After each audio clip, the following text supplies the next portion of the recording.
Welcome to the webinar for agricultural service providers and trusted advisors on helping your clients out of the mud. So stressful periods like the floods and extended wet conditions that occurred in Victoria late last year often result in our farmers getting themselves a bit stuck and needing a bit of help to operate at their best and navigate those difficult circumstances.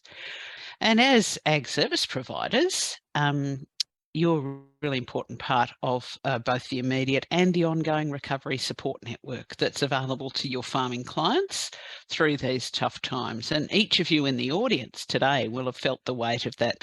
I'm sure you've had some interesting conversations with farmer clients during this time, and maybe you've noticed that they are not thinking, working or acting the same way as they normally do.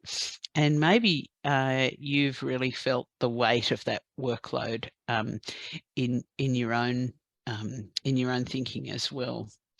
So today, what we want to do is give you some tips and tricks to recognise and respond to farmers still exhibiting significant signs of stress, to refer to farmers to appropriate assistance and helpful resources. And we also want to help you as service providers to reflect and set boundaries and look after yourselves during this season and in the months ahead. We hope you find the session really helpful and practical. My name's Sally Cunningham and I'm the Project Officer at National Centre for Farmer Health, responsible for the delivery of our flood recovery project, of which these webinars are a part. My colleague Kelly Barnes, who'll be presenting the main part of the webinar today, she has also worked in agriculture for most of her life, including on-farm roles and in agribusiness and rural merchandise roles. She's passionate about the health and well-being of farmers and building the resilience of farming communities through her work at the National Centre for Farmer Health. National Centre for Farmer Health makes a difference to farmers' lives through leadership, advocacy, service, research and education. And we're a team of 18 at present based in Hamilton, southwest Victoria. Our flood recovery response is called Building Farm Spirit, and it consists of 3 components in addition to this webinar. And it's over to Kelly to start taking us through the main part of our presentation for today. Thank you, Kelly. Excellent. Thank you, Sally. And as Sally said, I'm Kelly, so I'm here to talk you through some tips and tricks to help you and help your clients. So firstly, I just want to start with what is wellbeing. So we talk a lot at the moment about wellbeing, and especially after COVID, I think that phrase has been thrown around quite a lot. This is a really nice analogy or a really nice way of describing it. So it's when your resources and your challenges are in balance. So you've got psychological, social and physical resources, but you've also got those as challenges as well. So you can see here it's quite a nice balance. We're sitting pretty stable in the middle. So a good example of this, to put it into context of a rural community. So you've got your physical factors. So you might go to footy training. So you go and have a run round, get a bit of exercise. Social, so you meet with your mates there, you have tea after footy training, you have a bit of a catch up with your mates. And then psychological, you meet with your best mate, you get that kind of connection and that debriefing as well. So some of the challenges you might be facing on the farm at the moment. So you may have a challenge with a farm succession planning. So that's not always that fun, bit of an awkward family dynamics. Your physical, you might be going into sowing, which is sort of starting to ramp up this time of year. You're sat in the tractor, you're quite sedentary, so you're starting to get a bit of back pain. And social, you go to footy training, you don't really get on with your best mate's new girlfriend, but thankfully you don't have to see her at footy training. So your challenges and resources are quite in balance. You've got a few challenges happening, but the things you're doing in your resources are balancing those out quite nicely. So What happens then when your resources start to diminish or your challenges start to become greater than your resources is we get a little bit out of kilter. So things start to fall off. So a good example of this, so you haven't made it to training for a few weeks, you've been busy, you haven't made it, done any exercise, you also haven't been out and had a social outlet and had dinner, had a conversation. The other thing that's happening, your farm succession planning is ramping up. You've got a really tricky meeting coming up with the family and you're really dreading that. Your back's getting worse, so your physical health is declining. You've been sat in the tractor a long time, you haven't been able to stretch things out and get things moving. And then you've had a row with your best mate, so you've lost your social contact and you've lost your debriefing. So you can cope with one or two things going wrong, and you can quite often bump up your resources to balance that back out. But it's when these things come together, so your psychological, your social, and your physical, when they all start to slide, that's when things can really start to get challenging. Just another kind of example here, the flow-on effects, and this can apply to health as well as ill health. So the flow-on effects of farmer health, so whether you're feeling well or feeling unwell, or whether you've been injured, you've got the impact directly on that person, so on that farmer. So you've got, for example, of an injury, loss of income, pain and suffering that you're going through with that injury, and costs, and quite often health costs can also include travel. So you've got to go and access services, you've got to go and seek out specialists and things like that, which aren't normally in your local community either. So you can see there's, as you as a person that's injured, have got quite a lot of challenges. Then you've got the impact on the family. So quite often, especially on family-run farms, the partner, the kids will take on a carer's role, so looking after the injured party. They'll also take on a role on the farm, so they're then filling in and doing all the jobs that you perhaps would have been doing on farm. And this can often involve the children as well, so quite often the children are stepping in to take on those jobs. Then you've got an impact on the farm itself. So you've lost your key worker, the key person that sort of knows everything that's happening, knows where all the paddocks are, knows where all the sheep are. So that key labour unit's lost. You've got an increased risk to animal welfare. So there's perhaps not the staffing there to go and do all the checks, especially in the summer. You've got to check water sources, you've got to check for fly and sheep, you've got to keep an eye on things. So you've got a risk if you're running livestock, same as if you're running crops or horticulture. There's different things that need to be done, and not having that key labour unit there can affect the time that those tasks are done and the level at which they're done. The other thing is an OH&S risk. So the person that knows everything and that is the best person to know where all the hazards are, know how the machinery works, know the the rough spots in the paddocks, knows the lay of the land. That person's taken out, and you're bringing in someone else. So whether it's family members or whether it's outside labour, you're bringing in someone else that's actually unfamiliar with those things as well. So the risk of them getting injured or not knowing how to use the machinery correctly, or not knowing where the correct safety gear and things like that is increased. And then you've got the impact on the community. So that person that's injured or unable to work, they're also unable to do all their community commitments. So they might be on the local CFA, they might be the local footy club coach, they might be a local ambulance driver. They do a number of things. They also may be like a local kind of influencer in the community that people look up to. So they might be best practice in terms of their farming methods, or a leader in the industry. So you've got this huge loss to the community as well as just to the farm.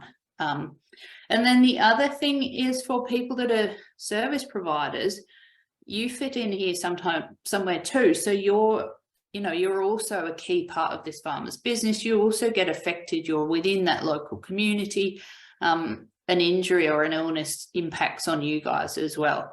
And I think it's important also to remember, and what we're really trying to go for here is keeping people healthy. So if you think of when someone's healthy and when they're really, really performing at their best, it has that knock-on effect to their family and the farm and the community as well. So, so today's all about what can you do? So you're working closely with these farmers. There's all these potential risks. There's these impacts on businesses and on communities. So what can you do to help?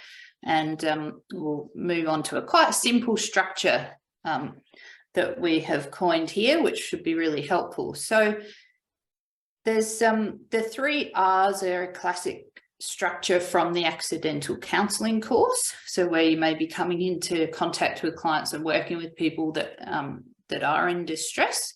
And then I've added a final one which encourages you to reflect back on yourselves as well. So it's really about recognizing that someone is struggling, recognizing that they're not coping, and then responding to them in that instant. So just knowing some simple things that you can do at that time, and then referring them on. So you're not expected to know everything. You're not expected to do everything.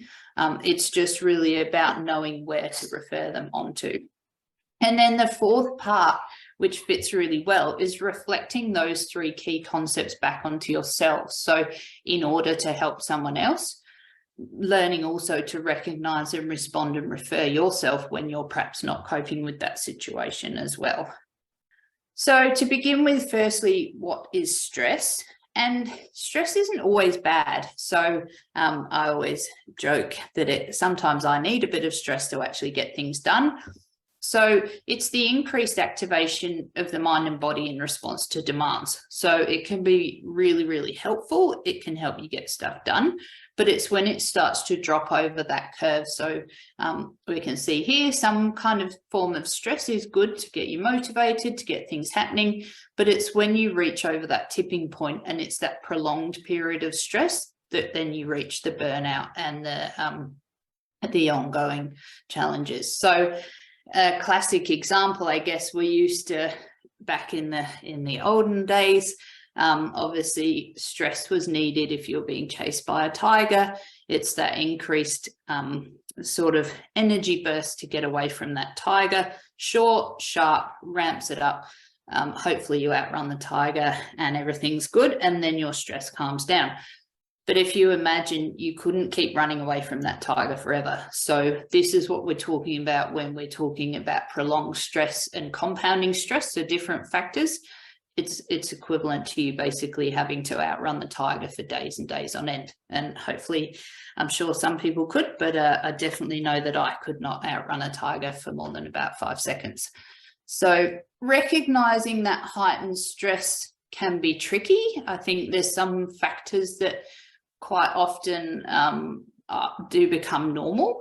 So and not everything is the same to everyone. So there's certain things that you'll start to pick up in yourselves or in your clients. And it's really looking at that change in normal behavior. So as we know, we're all quite different. We all have different personalities, but looking at that change in what's normal for you. So, and as I said, it's often not a single thing, but a combination of them all. So things like headaches, brain fog, you just can't quite think properly. Neck and shoulder tension's a really classic one. So you're sort of getting really ramped up and you find your shoulders are creeping up around your ears. Shortness of breath or rapid breathing. So kind of a change in your normal breathing. Excess sweating, constipation and diarrhea. So when you're stressed, your body diverts the blood flow to the vital organs and as a consequence can empty the bowel or the bowel's not functioning properly. Fatigue, so you're sort of always tired, feeling a bit sluggish, haven't got much energy. And probably the easiest one I think to spot in other people sometimes is weakened immune system, and you'll hear the words, oh, you know, I just can't shake this cold, or I seem to have had every bug going this season, I just can't quite get over this, or I'm just not feeling quite right. So it's really those kind of ongoing niggly colds that you'd normally fight off and move on. Some of the easiest behavioural signs to recognise are sleep problems. And that can be either too much sleep or not enough sleep. So it's really kind of looking at what your or your client's normal patterns are. A good example of this, if they're normally on the phone to you first thing in the morning and they're normally up and about, and you haven't heard from them, or you're trying to get hold of them, you've got an early morning appointment that they're normally attending and they're not coming, that may be a sign. Weight or appetite change, so similar, it can either be eating a lot more, not eating enough, so it's just a change from your normal behaviour. Substance abuse, so alcohol, drugs, prescription medications, so sometimes things like painkillers. People will start with an injury and then the actual pain and the injury's gone, but they're still relying on those painkillers. So alcohol, for rural males, they're 3 times more likely than their metro counterparts to consume alcohol at high levels for self-medication during stressful periods. So rural males especially do tend to start drinking more. So that's something just to keep in mind. An emotional outburst, so someone that's perhaps normally quite calm. I'm not sure anyone is ever calm in the sheep yards, but someone that's normally quite good and handling the situation, they're flying off the handle, they're yelling at the dog, they're yelling at whoever's in the yards with them. It's looking at that, if that's abnormal to them, so they're really not coping with that situation like they normally would. Anxious or worried, so worrying about things like money, things like the season. Some people are naturally a little bit more anxious. Some people are a bit more relaxed. So just looking at that change in behavior.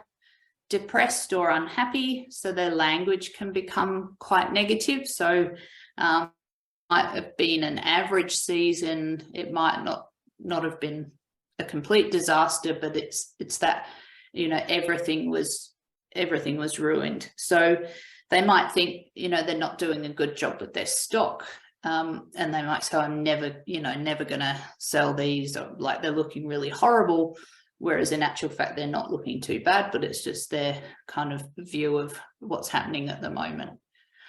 People may become quiet or withdrawn, but that's really looking at whether they are quite outgoing in the first place. So some people can be quite introverted, and that's what they need to do to recharge. So it's just noticing if they become more withdrawn perhaps than they were, or if they're normally quite an outgoing, bubbly person and then they're withdrawing, they're perhaps not turning up to CFA meetings, they're not turning up to footy training, that kind of thing, where they normally would be.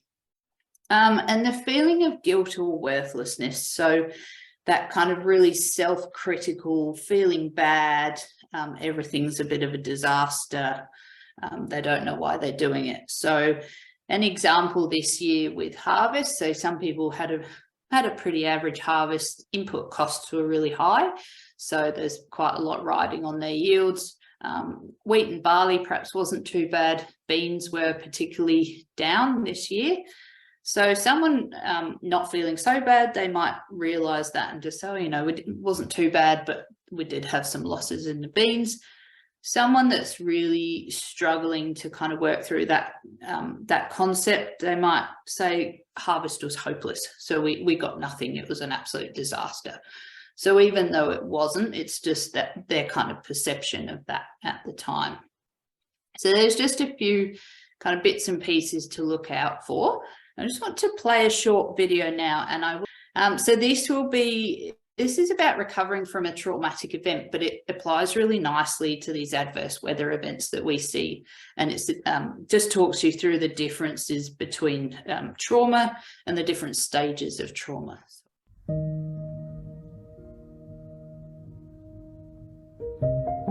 After a potentially traumatic event, individuals can be impacted in various ways and to different extents, and these differences can be apparent both in the short and longer term. Indeed, research suggests that, broadly speaking, there are 4 common trajectories of responses to trauma over time: resilient, recovery, delayed, and persistent. The good news is that after exposure to a potentially traumatic event, the majority of people will follow the resilient or recovery trajectories, and do so by drawing on their existing coping strategies and support networks. The first trajectory is resilience. People on this trajectory generally show transient and small declines in functioning following the event. For example, they might have a few nights of poor sleep or feel on edge for a while. Then they'll bounce back to their pre-trauma levels of functioning. The next trajectory is recovery. Individuals in the recovery category may display significant mental health problems, such as subclinical or diagnosable mental health disorders, as well as disruptions to functioning for several months before returning to pre-event levels. Individuals in the delayed category develop mental health issues a significant time after the trauma. They may have coped relatively well in the aftermath of the trauma, but then a change of circumstances might impact their ongoing ability to cope, and they find themselves experiencing symptoms relating to their original traumatic experience. This change could be triggered by, for example, experiencing another trauma, reducing reliance on other coping strategies such as alcohol, or a change in their employment status. And finally, the persistent or chronic category. These individuals develop more severe and persistent mental health problems, drug or alcohol-related problems, or persistent relationship and occupational difficulties. Individuals in the delayed and persistent categories will be in the minority. Research suggests, for example, that a quarter of people who experience a disaster go on to develop a mental health disorder, and many of these will have pre-existing mental health disorders exacerbated by the trauma. For people in these categories, their existing coping strategies and supports may not be sufficient, so they may also need monitoring and referral to professional support. It's important to note that after the experience of trauma, individuals often report personal growth as a result of these traumatic experiences. This is known as post-traumatic growth. Post-traumatic growth can be experienced alongside any one of these other trajectories. So, for example, even in the case of persistent post-traumatic symptoms, it's possible to learn and grow and develop new ways of understanding and being in the world. The specific role you have in supporting an individual after trauma will influence how you might apply this information. However, the key takeaway points are most people recover without needing professional support. We can't assume that everyone recovers in the same way or at the same pace. So people will need different types and levels of support at different times. This highlights the importance of monitoring an individual's reactions, functioning and coping over the weeks, months and years following a traumatic experience. You may or may not be in a role that allows you to monitor an individual's responses over time. If not, then your role might be to educate individuals about the importance of keeping an eye on their own and others' level of stress and ability to cope, and to recommend seeking professional assistance if any of these difficulties persist.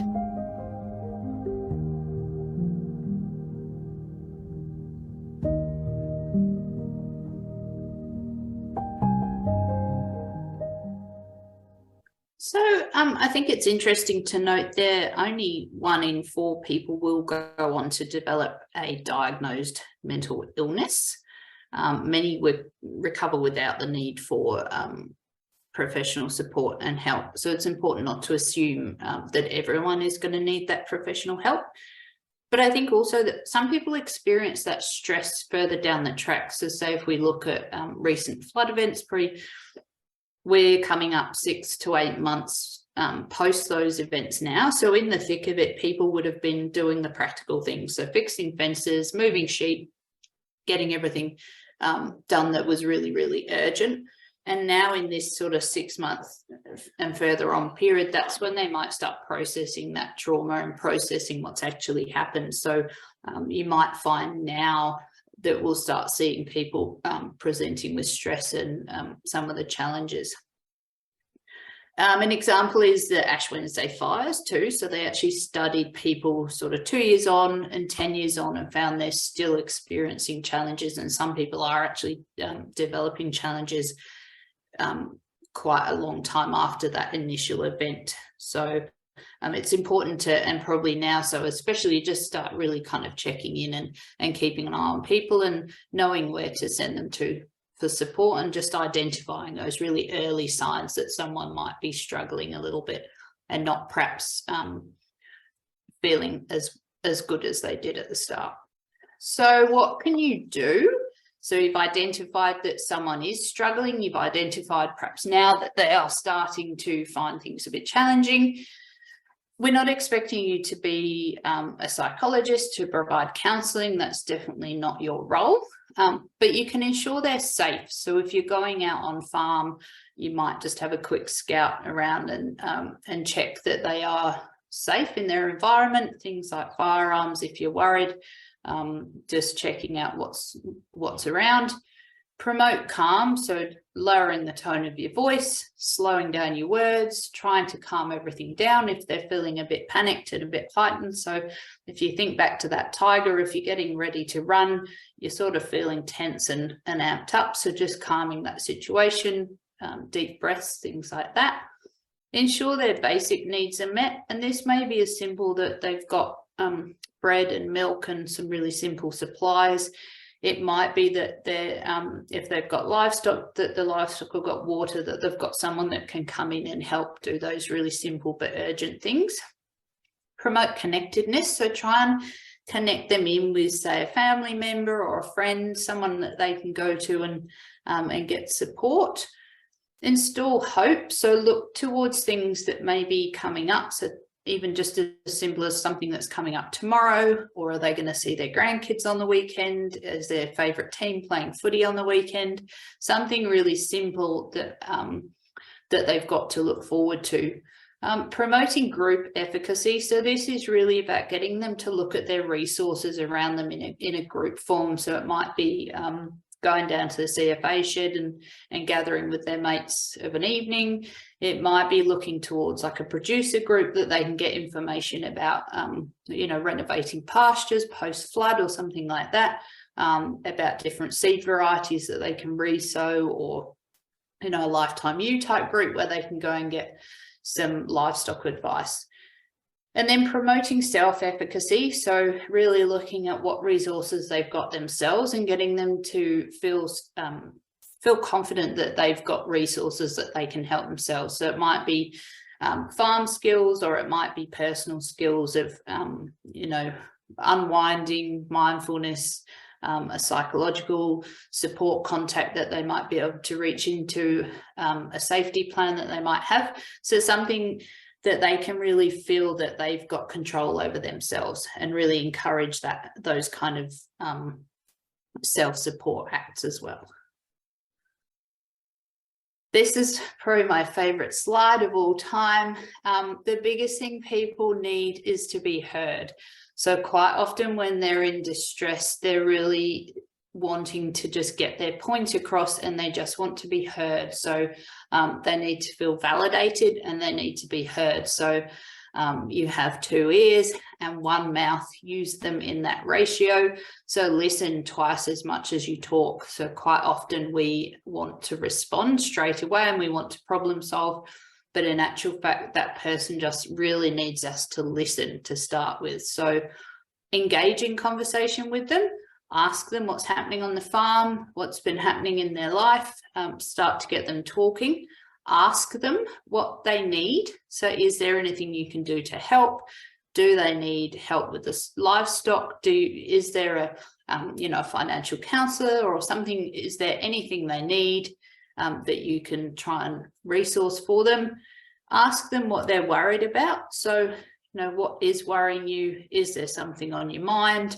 Are you worried about, the next season? Are you worried about getting your crop in? Are you worried about the climate, something like that? Anything, ask them what they're concerned with, and validate their stress response. So they might be kind of telling you things once you start asking, and just really reinforce that. So it sounds like you have got a lot going on at the moment. I can understand it might be really daunting. Input costs are high. I can understand how you might be feeling a bit nervous about going into sowing this season. Or, if you're a horticulture, understand, the floods have perhaps damaged your crop last year. You might be a bit apprehensive about going and putting another crop in this year. So people want to feel heard. They want to feel validated. You're not expected to have all the answers, and definitely don't assume. So we'll hop on to what to do. recognize their perspective is really real to them. So it's not about, you know, kind of, oh, you know, that seems hard, but such and such has got it worse. It's really looking at their situation and how they're reading it. And some small thing may be just the straw that broke the camel's back. So if we're looking at harvest, I can see all this rain's causing major setbacks with harvest. So for you, I can see this is really affecting what you've got to do day to day. Acknowledge them and clarify them. So if you're not sure what they've said, or if you're not sure you're quite understanding what's causing them distress, something like, what I'm hearing is that you're finding it difficult to, say, keep feeding sheep as well as trying to harvest. Have I understood that correctly? Have I heard you correctly? You know, what I'm hearing is this. Is that correct?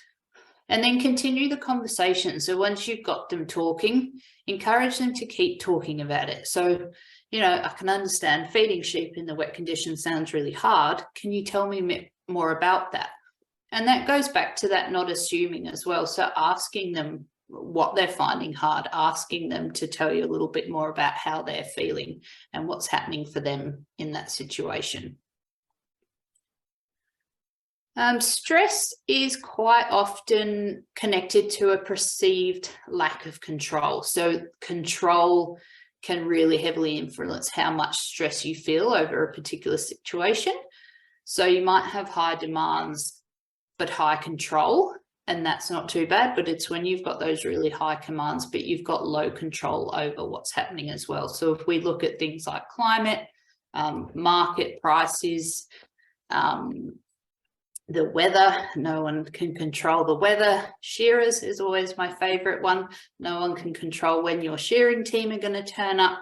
It's often quite stressful, so you can't really plan ahead. There's and staff as well. There is a shortage of staff in agriculture and a lot of other industries at the moment. So you can't necessarily control that last minute, but there are other things that you can do to help out, to improve that sense of control. So it's really about reducing stress through trying to gain more control where you can and reducing the demands. So ways that you can help if you're providing a service is give people options. So I quite often say sometimes if you're recommending, so if you're an agronomist and recommending a treatment for a paddock, give them some options. There's the best practice, or there might be a middle option that's kind of a bit less cost, might not be as effective. And then there might be the low cost option of perhaps doing nothing, but kind of lay out those three options and make them quite clear and concise, but give people the option to choose. So instead of just kind of going in and telling them what to do, give them an option, and it might just be two options, but give them something that they can have some control over. If it's, say, for example, you're looking at when your shearers are going to turn up or your crutches, you can't really predict when they're going to turn up, but what you can do is perhaps make sure all your supplies are ready, make sure your wool shed's ready and set up. And if you're juggling weather and shearers and things like that, you might be able to get the sheep closer. So have a mob of sheep relatively close by so that when they do turn up, they're quick to get in, or if it starts to rain, you can quickly go and grab them and put them under cover. So you can't control the weather, but you can control to a certain extent where those sheep are so you can get them in. So it's just another little example. What not to do. So don't make assumptions. Don't assume you know what's going on. As I said, it can often be something quite small and quite simple that really is the straw that broke the camel's back. So don't assume the big thing is the thing that's causing them distress. Ask some questions. Don't speculate. Similarly, that you know what's going on. Don't diminish or dismiss them. So this was quite common during COVID. I think we sort of looked and went, oh, well, at least, you know, you might be feeling stressed and you might not be able to go and do your social things, but at least you don't have this, and this happening. It's not helpful. It's not useful at that time, and people don't always see what other people have got going on. It's also that situation's very real to them. So something, if they heavily rely on, say, social interaction, that's going to really affect them. So just because it might not affect someone else, it does really affect that person. So never kind of dismiss their concerns. Don't pathologize, so don't treat them as psychologically abnormal. Don't assume all situations need professional help either. As we saw on the previous video, not all stressful situations will lead to a mental illness. And sometimes people need the really practical things to start with. So the thing that may be going to reduce their stress the most is helping them with the really practical things, finding them a shearing contractor, giving them options with their crop rotations or their treatments, things like that. And it may be that they need help with their finances, not a psychologist at that point in time. So, and don't assume all people want or need to talk. Some people don't necessarily need to share what's happening. Just having someone with them, having that connection is enough. And they may want to talk about just the practical things that are happening, and that may be enough just to get them through. They don't always necessarily want to talk about the stressful situation or the things bothering them at that time. So don't assume and don't feel worried that you've got to go and try and get that whatever's happening out of them. It's not always that helpful. So I'll just pop another video on, and this one just talks to some really nice examples of people with lived experience that have had things say to them that are not helpful at all. And then also how you'll notice a slight change in language, and they'll talk about how people can communicate with them and what they can say that's helpful. So Ashley and Greg, take one. Very nervous. It's our story. We own it. You have a lot of courage for reaching out. It's inspiring, actually. Thank you.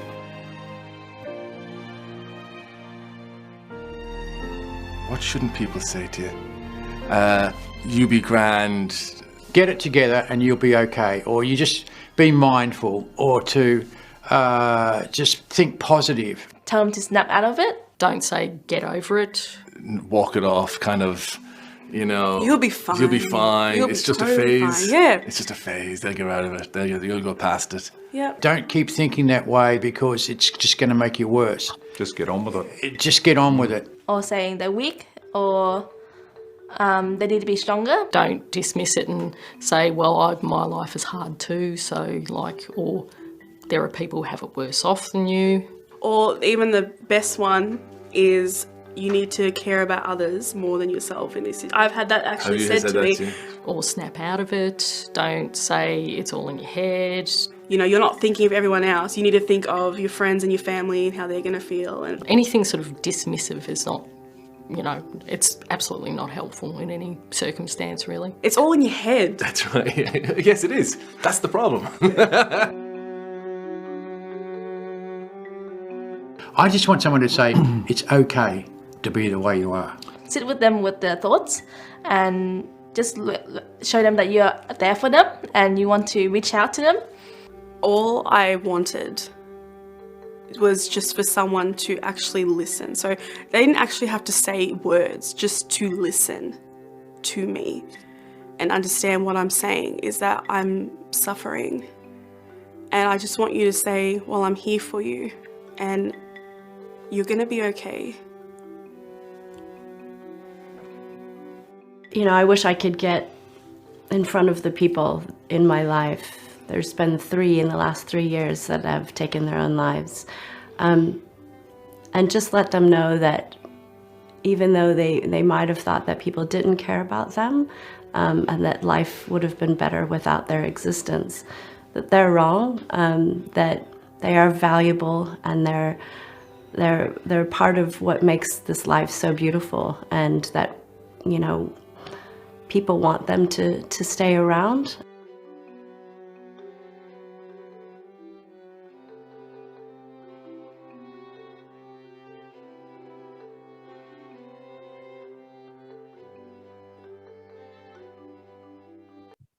So I think you can see there just that slight change in language, and the thing that all of those people with lived experience said is, I just want to feel heard. I just want to be listened to. So that's something really, really important to take away.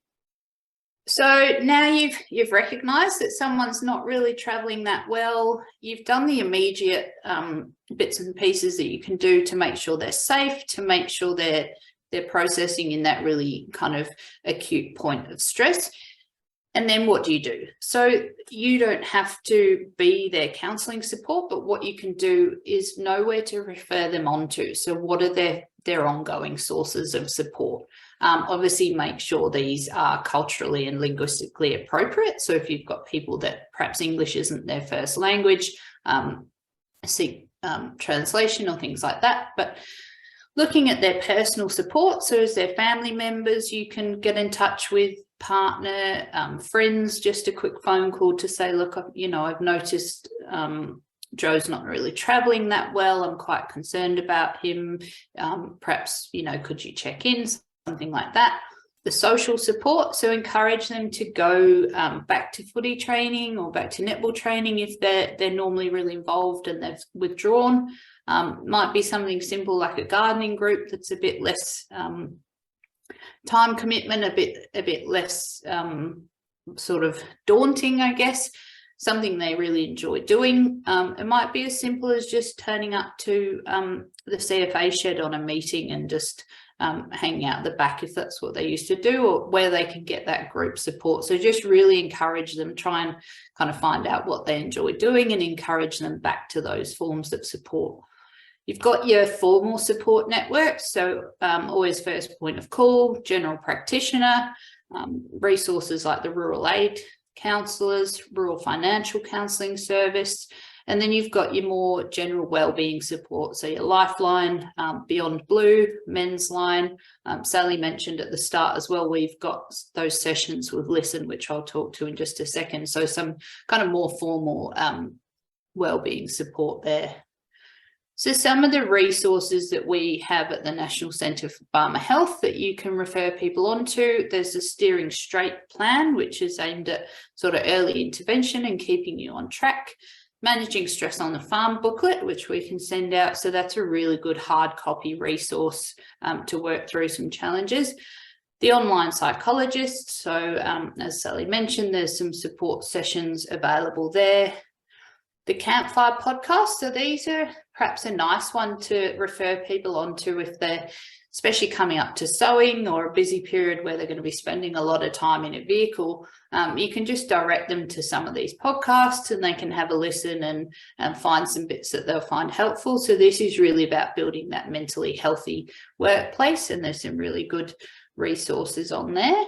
Now we've done all those things for someone else. As you all know, when you fly, the first thing they tell you in the safety briefing is put your own oxygen mask on first. So really, to be able to help someone else, you've got to be helping yourself first. And I think that's something that is really challenging when we're in a small community, when we're so busy. We naturally want to help other people, but if you do nothing else and if you take nothing else away, make sure you help yourself first before you start helping other people. So compassion fatigue is something that's seen quite regularly in nursing and healthcare, but I think that also applies very much to the agricultural setting. We can get quite burnt out. We're often in the trenches going through the challenging seasons with our clients, and we're not really always looking at the effect that that's having on us as well. So some simple things that you can try and do to keep yourselves on track. Look at the real basic things, the recharging things. So make sure you're getting enough water, make sure you're eating a balanced diet, and make sure you check in on your levels of alcohol consumption. So just be conscious and aware of where you're traveling there. And, with balanced diet, just sneak some of the good things in as well. We're not telling you have to stop eating all the other delicious things, but make sure you are getting those, the protein and the veggies and things like that in. Your sleep, so have a look at the quality of your sleep and have a look at the quantity of sleep you're getting. So just check that you're getting enough. There's a few really cool sleep apps which will record your snoring and every time you wake up. So there's some quite fun ways of checking in on that as well. Try and get some exercise, and that can be anything. So just getting out, like I was saying before about gardening, you might just get out in the garden and do some do some trimming and bits and pieces of an evening, get some fresh air, get some movement, and get some vitamin D. That's really, really important. And for your mind, so re-engage with your hobbies. Sometimes when we're getting stressed and feeling challenged, our hobbies drop off. So really check in, find things that you can do by yourself if you like recharging by yourself, or find things that you can do with others. So it might be going for a walk, it might be going and training your dog, or going and have a kick around with a footy or something like that. Sometimes also I think just getting your home in order can be quite therapeutic for people. So if things are a mess and you're normally quite tidy, just spending some time, you know, tidying out a kitchen cupboard or tidying a bench top or getting some paperwork ticked off that you haven't done, or, you know, tidying the garden, mowing the lawn. Sometimes those small things can have a real impact if we're looking at them every day. And make sure you're connecting with friends or family or a partner. So, and that's dependent on your own level of interaction, but just have that social connection where you can. The other thing that's really important, and especially in these small communities, is putting in boundaries. So really having clarity around what your role is, but also what your role isn't. So you're not expected to be your clients' counsellors, unless that's obviously your job role. So really kind of checking in on what's within your scope.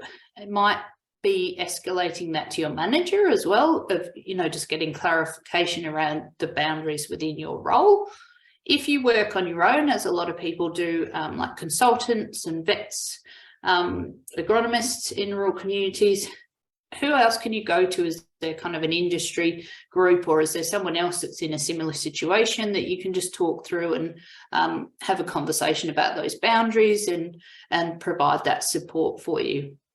Also, it's really useful to know when to escalate any concerns. So when does it get to the point that it's beyond the scope and beyond your capabilities? And if you're in an organisation, that might be escalating that to a manager, escalating that or passing them and referring them on to a counsellor or something like that. So just being really clear on where your boundaries are.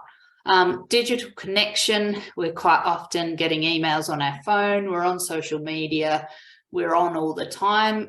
Have a think about whether you can turn off your notifications on your phone.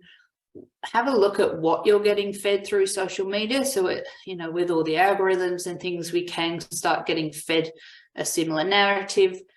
It can often be quite a negative narrative sometimes, especially in these adverse weather conditions and things. We do quite often end up reading quite a lot of negative media. Also look at where you're getting your information from, because it may or may not be reliable. So that can add to stress and things as well. Have a look at whether you need to be contacted after hours. So do your clients need to be able to get hold of you after hours, or can you put in that kind of boundary that you will only speak to them during work hours? Or it might be having a separate work and a personal phone, something like that. So just really drawing those boundaries to allow you time to switch off and unwind. Similar, so obviously answering client calls. If you're on call, you may have to do that, but otherwise putting in those boundaries.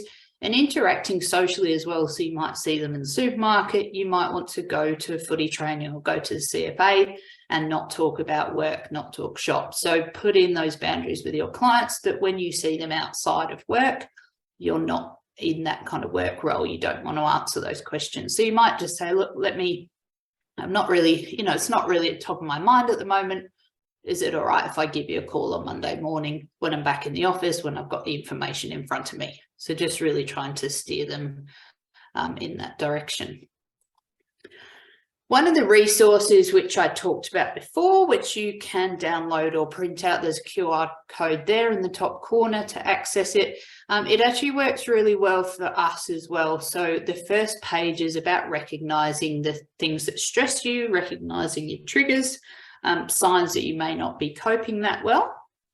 Second two pages are very much about how you're going to respond to that. So where are your resources? What can you do to reset? What can you do by yourself? What do you enjoy doing? What can you do with someone else? When you're feeling down, what are the things that pick you up? And how can you make sure you do these things? So how can you become accountable? And then a bit of a plan on the second page here about mapping out those different activities if you've got some kind of challenge coming up, and just really stepping that out so that you achieve it. And then referring on the back as well. So where can you go? So it's kind of a self-referral, a list of resources that you can look at quickly, that you can go to for help. So it can be personal, professional. So it might be just your friends for a chat. It might be going to see the bank manager to get some financial advice. So it's really kind of tailoring these resources for you, and the same for your clients. You can hand these out. So just going through and having a list and having it pre-prepared, because quite often when we reach that point of stress, it's really hard to think of these things. So doing this ahead of time makes it easier, makes it accessible. There's also some useful resources here about links to resources like managing stress and emergency services. So that's a quick example of a plan that you can actually download and go through yourself. Also keep in mind, this doesn't come naturally to people. Like, it's not easy. I work in this space, but I still definitely have to keep trying and keep going back and revisiting these things. So you're not going to pick it up all at once. It's not going to all of a sudden fix everything, but it's just the more you go through it and the more you write these things down and refer back to them, the easier you'll find it as you go. So that's a very quick kind of whistle-stop tour through the 4 R's, but hopefully there's little bits and pieces you can pick out. You will be able to rewatch this recording as well, so you can go back and rewatch any bits that you missed. And I'll hand back over to Sally now, and she'll talk a little bit more about the Building Farm Spirit campaign, so something you can be involved in to help reinforce some of these self-care activities and help people during stressful times. So over to you, Sally. Thanks, Kelly. Well, just a very quick wrap up. As you can see on the screen, our Building Farm Spirit campaign can really assist you and your clients through this time. So feel free to become part of our supportive online community, where you'll find further tips and tricks and farmer stories that are really encouraging. We're really promoting people to get together at community events so they can really activate their local networks that will help them cope. The psychology support that's available online, very private, and plenty of resources that we have for distribution that you'll find very helpful. Hop on our webpage there and also on our social media, and you'll be able to access all of that information for how to go forward with that. So we're just about out of time, but we really want to thank you again for your participation today. We hope you find the webinar useful. We look forward to your feedback, yeah, we're grateful to Kelly for her excellent and thorough presentation.